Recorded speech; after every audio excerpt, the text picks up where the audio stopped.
네, 안녕하십니까. 더불어민주당 대변인 황정아입니다. 첫 번째 브리핑 시작하겠습니다. 김건희 왕국이 된 대한민국, 김건희 여사가 손대지 않은 곳이 있기는 합니까? 김건희 여사가 명태균 씨와 결탁해 공천 개입을 넘어 국정을 농단한 정황이 속속 밝혀지고 있습니다. 정부와 여당에 깊이 뿌리내린 김건희 여사의 마수에 대한민국은 김건희의 왕국이 되어버렸습니다. 당무감사 꼴등, 김영선 전 의원에 대한 공천 개입은 빙산의 일각이었습니다.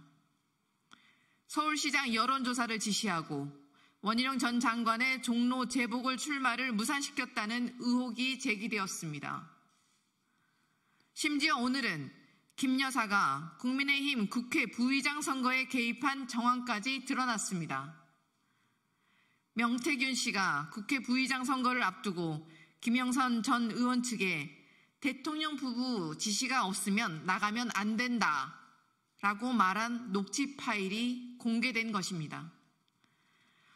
온갖 곳에서 이름이 오르내리는 김건희 여사를 보면 손대지 않은 곳이 있기는 한지 의문이 들 정도입니다. 그런데도 윤석열 대통령과 대통령실은 계속 모르쇠로 일관할 셈입니까? 윤석열 대통령은 김건희 여사와의 공동정권으로 여기는지 모르겠지만 국민은 김건희 여사를 뽑은 적이 없습니다. 대통령 부인에게 무소불위의 권력을 휘두르라고 권력을 위임한 적도 없습니다. 윤석열 대통령은 누가 진짜 대통령이냐는 국민의 물음에 답해야 합니다. 대한민국을 좀먹는 비선 대통령의 국정농단을 꺾을 방법은 김건희 특검뿐입니다. 특검 수용 외에 김건희 여사 문제를 풀 다른 방법은 없습니다. 윤석열 대통령은 국민의 인내심을 시험하지 마십시오. 윤석열 대통령과 국민의힘이 김건희 특검을 끝까지 거부한다면 성난 민심의 심판에서 벗어날 수 없을 것입니다.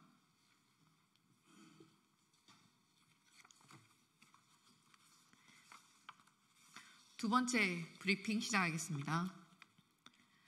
아무리 개혁을 외쳐도 김건희 여사의 국정농단 게이트를 지워낼 수는 없습니다.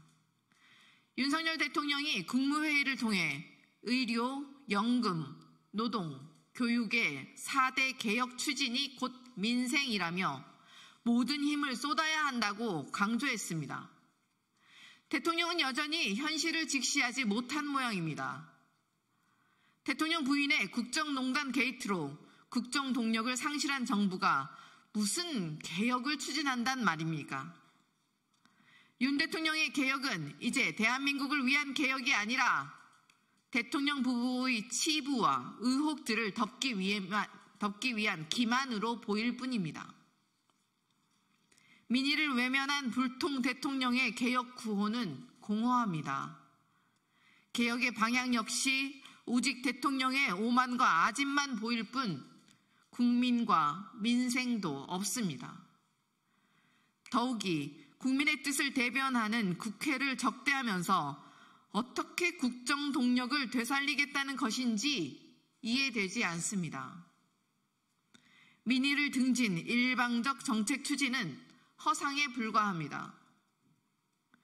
국정농단 게이트로 이미 붕괴된 국정 동력을 개혁이라는 허울로 포장해 되살리려고 해도 이제 대통령의 말에 귀 기울일 국민은 없습니다. 윤석열 대통령이 지금 결단해야 할 것은 김건희 여사 국정농단에 대한 결자 해지와 국정기조의 전면 전환입니다. 특검을 피할 길은 없습니다. 김건희 여사 특검을 수용하는 것이 그나마 남은 국정 동력을 보전하는 일임을 엄중히 경고합니다.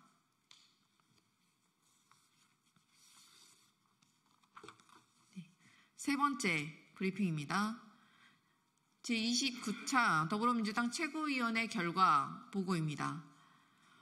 오늘 최고위원회 회의에서는 이태원 참사 특별위원회와 명태균 게이트 진상조사단을 당내 비상설 특별위원회로 설치했습니다.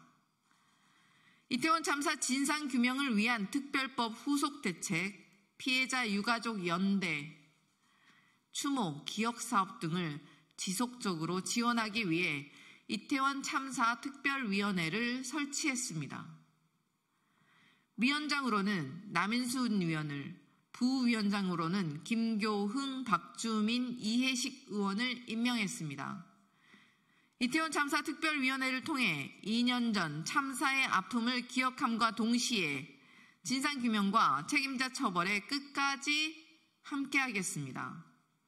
또한 여론조작과 국정개입 등 명태균 관련 의혹이 날로 확산됨에 따라 당 차원의 진상조사를 위해 명태균 게이트 진상조사단을 설치하고 위원장으로는 서영교 의원을 임명했습니다. 당 차원의 진상조사를 통해 일파만파 커지는 국정농단 의혹을 사차치 규명하고 윤석열 대통령 부부가 훼손한 민주주의를 바로 세우겠습니다.